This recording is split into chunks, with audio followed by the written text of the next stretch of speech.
दोस्तों विद्यानंद के इस यूट्यूब चैनल में आपका बहुत बहुत स्वागत है। प्यारे बच्चों, आज हम लेके आए हैं आपके लिए क्लास 12 हिंदी का 50 मोस्ट इंपोर्टेंट ऑब्जेक्टिव क्वेश्चन।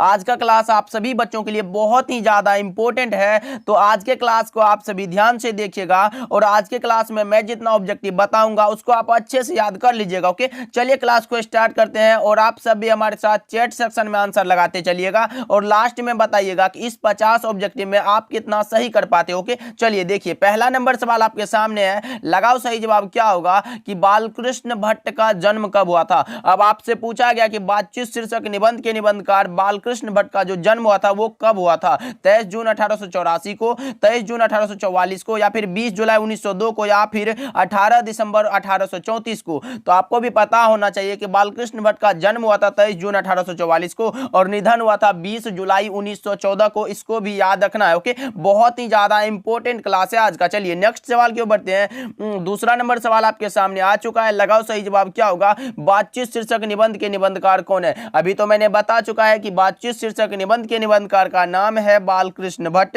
इसीलिए option number D correct answer हो जाएगा, जिसका जन्म हुआ था 23 जून 1844 और निधन हो गया था 20 जुलाई 1914 को।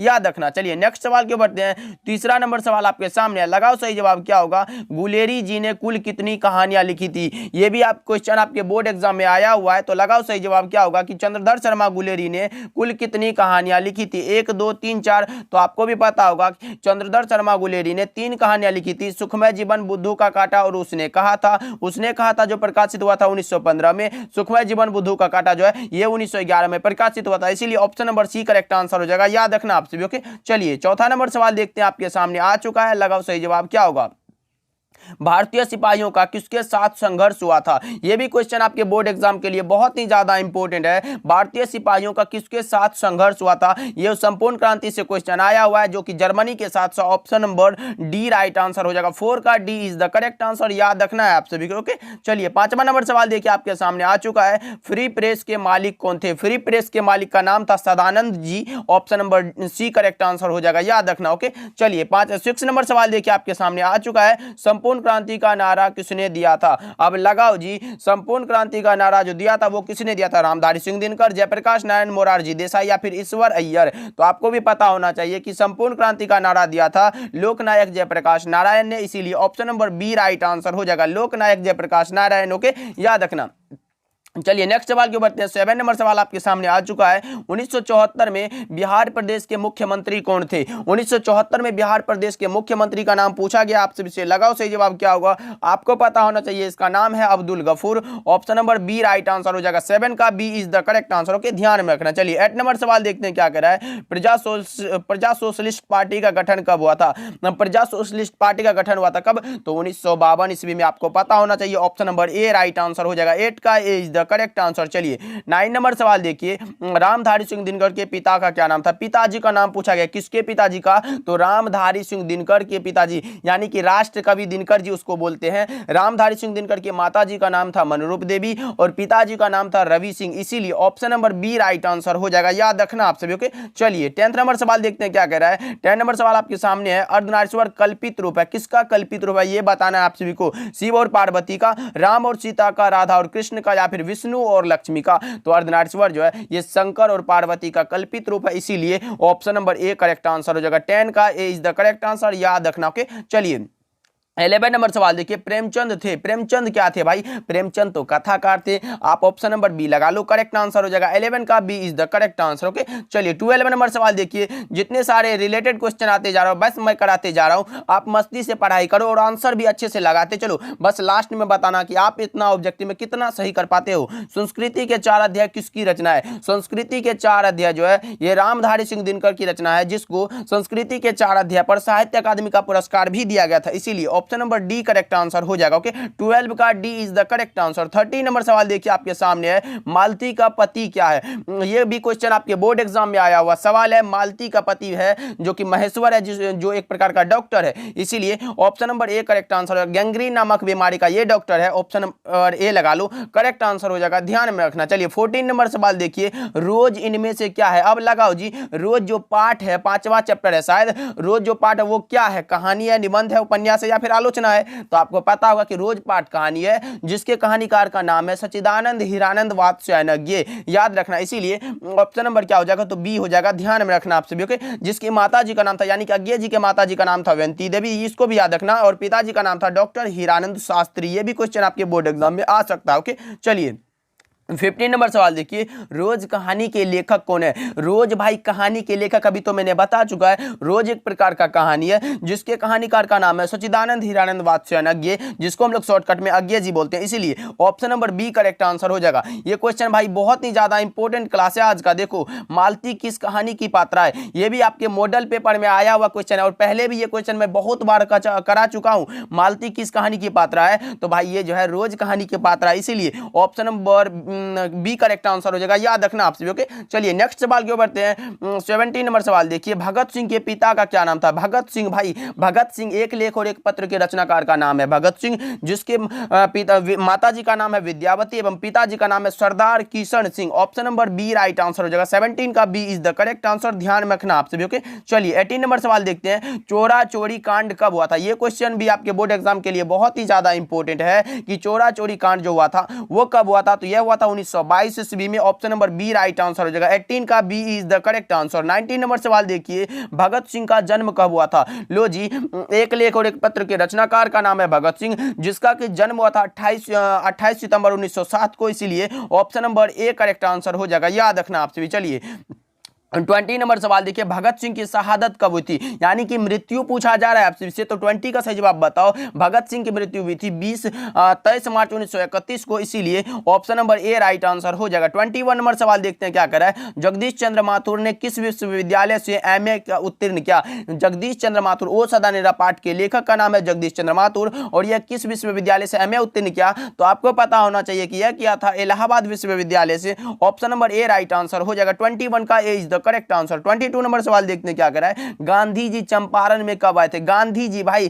चंपारण में, वो ये भी क्वेश्चन ओ सदानेरा पाठ से लिया गया है, और यह आए थे अप्रैल 1917 ईस्वी में 17 में। Option number D right answer हो जाएगा। 22 का डी लगा लो, बिल्कुल करेक्ट आंसर हो जाएगा। 23 नंबर सवाल देखिए, ओ मेरे सपने क्या है। ओ मेरे सपने जगदीश चंद्र माथुर के द्वारा रचित एक प्रकार का नाटक है, जो कि प्रकाशित किया गया था 1950 ईस्वी में। इसको भी याद रखना, अगर पूछ दे आपसे कि ओ मेरे सपने कब प्रकाशित हुआ था, तो 1950 ईस्वी में। अगर पूछे कि ओ मेरे सपने किसकी रचना है, तो जगदीश चंद्र माथुर की रचना है, और ओ मेरे सपने जो है एक प्रकार का नाटक है। इन तीनों को अच्छे से याद रखना, ओके। चलिए 24 नंबर सवाल देखिए, मोहन राकेश का जन्म कहां हुआ था। जन्म स्थान पूछा जा रहा है किसका, तो मोहन राकेश का। सिपाही की मां एकांकी के एकांकीकार का नाम है मोहन राकेश। अब इसका जन्म पूछा जा रहा है, तो आपको पता होगा जंडी वाली गली अमृतसर में, इसीलिए option number B right answer हो जाएगा। चलिए 25 नंबर सवाल देखते हैं, निम्न में बिस्नी की पड़ोसिन कौन है। बिस्नी की पड़ोसिन का नाम पूछा जा रहा है, तो यह भी क्वेश्चन आपके बोर्ड एग्जाम में आया हुआ है, जो कि कुंती है। Option number C right answer हो जाएगा, ओके। चलिए 26 नंबर सवाल देखिए, मोहन राकेश रचित नाटक संग्रह कौन सा है। मोहन राकेश के द्वारा रचित नाटक संग्रह का नाम पूछा जा रहा है आपसे विषय।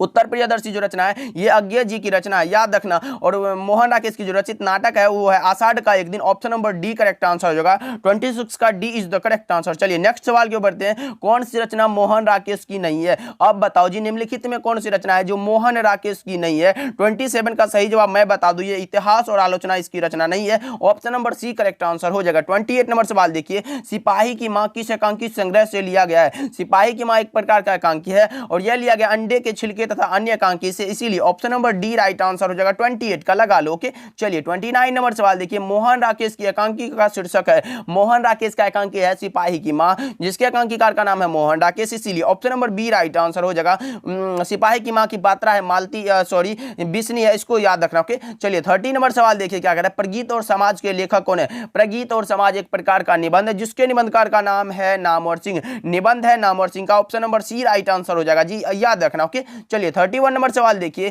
प्रगीत और समाज निबंध किस निबंध संग्रह से लिया गया है। प्रगीत और समाज जो है जिसके लेखक है नामवर सिंह, और जो है यह किस निबंध संग्रह से लिया गया है। 31 का सही जवाब आप लगाओगे तो मैं बता दूं, यह लिया गया वाद विवाद संवाद से, इसीलिए option number D right answer हो जाएगा, ओके। चलिए 32 नंबर सवाल देखते हैं क्या करा है, ओम प्रकाश वाल्मीकि की रचना कौन सी है। अब लगाओ जी, ओम प्रकाश वाल्मीकि जूठन चैप्टर से लिया गया है। जूठन आत्मकथा एक प्रकार का, जिसके आत्मकथाकार का नाम है ओम प्रकाश वाल्मीकि, इसलिए option number B right answer हो जाएगा। भाई याद रखना, ओके। ये क्वेश्चन आपके बोर्ड एग्जाम में आया हुआ सवाल है। चलिए 33 नंबर सवाल देखते हैं। सुरेंद्र सिंह किसका पोता था? ये एक लेख और एक पत्र चैप्टर से लिया गया है। सुरेंद्र सिंह सुखदेव सिंह त्यागी का पोता था, इसीलिए option number A right answer हो जाएगा 33 का, ओके। चलिए 34 नंबर सवाल देखिए। स्कूल के हेडमास्टर का क्या नाम था? हेडमास्टर का, भाई जूठन चैप्टर से ये भी क्वेश्चन है। स्कूल के हेडमास्टर का नाम था Kaliram, option number B right answer हो जाएगा। और एक बात और याद रखना कि प्यार से जो है लेखक को उसके पिताजी मुंशी जी कहते, इसको भी याद रखना, ये भी क्वेश्चन आया हुआ सवाल है, ओके।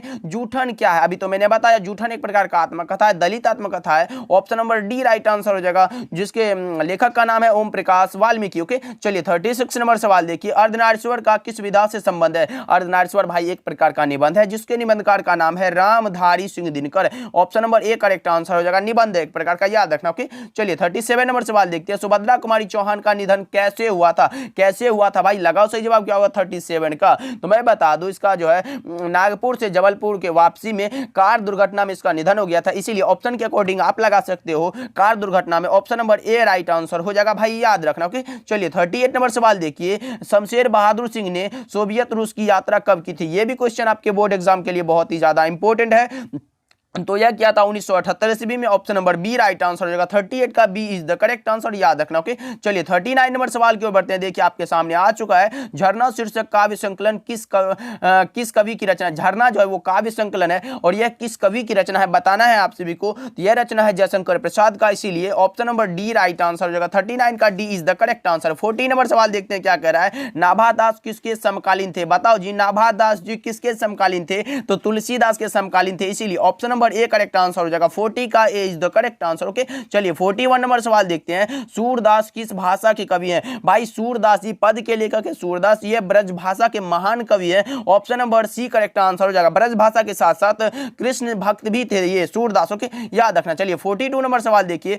अशोक वाजपेयी ने कहां रहकर स्वतंत्र लेखन किया था? अशोक वाजपेयी जी दिल्ली में रहकर स्वतंत्र लेखन किया, इसीलिए option number B right answer हो जाएगा। 42 का B is the correct answer. 43 number सवाल की ओर बढ़ते हैं। देखिए आपके सामने है। दिगंबर शब्द का संधि विच्छेद क्या होगा? संधि विच्छेद यानी कि व्याकरण से ये क्वेश्चन है। दिक धन अंबर, यानी कि option number A correct answer होगा। 43 का A is the correct answer. 44 number सवाल की ओर बढ़ते हैं। देखो जी, चतुर्भुज शब्द कौन सा समाज है? चतुर्भुज भाई 4 गो भुजा है, तो अब लगाओ सही जवाब क्या होगा? तो आप लगा सकते हो 44 का हो जाएगा द्विगु, क्योंकि इससे नंबर का बोध हुआ, option number A right answer हो जाएगा। और अभी तक आप लोगों ने क्लास को लाइक नहीं किया तो जरूर से करिएगा, और चैनल पे नए जुड़े हैं तो सब्सक्राइब करके जुड़ जाओ हमारे साथ। बहुत सारा इंपॉर्टेंट क्वेश्चन अपलोड भी कर दिया गया है और अपलोड भी कर दिए जाएंगे, ओके। चलिए 45 नंबर सवाल देखिए। जूठन शीर्षक आत्मकथा में स्कूल के हेडमास्टर का क्या नाम था? यह भी क्वेश्चन अभी मैं बता चुका है, जिसका नाम है Kaliram, option number A correct answer हो जाएगा। जूठन पाठ के लेखक का नाम है ओम प्रकाश वाल्मीकि, याद रखना, ओके। चलिए 46 नंबर सवाल देखते हैं क्या करा है।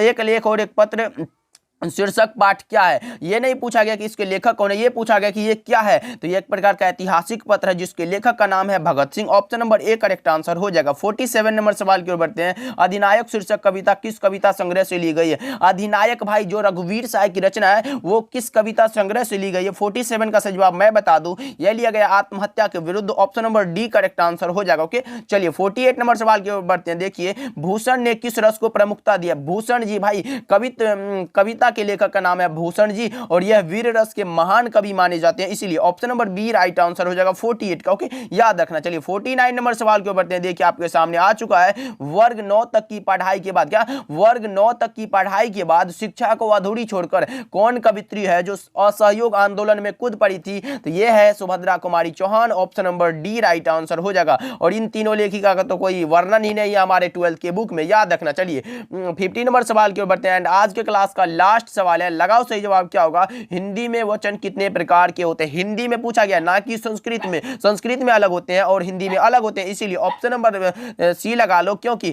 हिंदी में 2 प्रकार के होते हैं और संस्कृत में 3 प्रकार के होते हैं, इसलिए option number C correct answer होगा। 50 का C is the correct answer, ध्यान में रखना आप सभी, ओके। तो चलिए आज का क्लास आप सभी को कैसा लगा कमेंट करके जरूर बताना, और इस 50 ऑब्जेक्टिव में आप कितना सही कर पाते ये भी बताना, ओके। मिलते हैं अगले इंपॉर्टेंट क्लास के साथ, तब तक के लिए आप अपना ध्यान रखिएगा, खूब मेहनत करिएगा, मिलते हैं।